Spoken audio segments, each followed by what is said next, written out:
ఈ మధ్య శివరాత్రి సందర్భంగా చాలామంది దుర్మార్గులు శివలింగం గురించి వికృతమైన వివరణలు ఇచ్చారు. శివలింగం అంటే అదని ఇదని దరిద్రులు.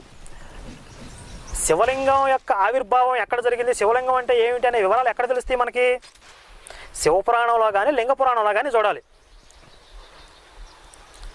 ఈ మలపత్రాష్ట్ర వెధవులేమో గూగుల్లో సెర్చ్ చేసి ఎవడో పెట్టిన దరిద్రపు చండాలనంతా తీసుకొచ్చి శివలింగం అంటే ఇదని చూపిస్తున్నారు వాళ్ళు.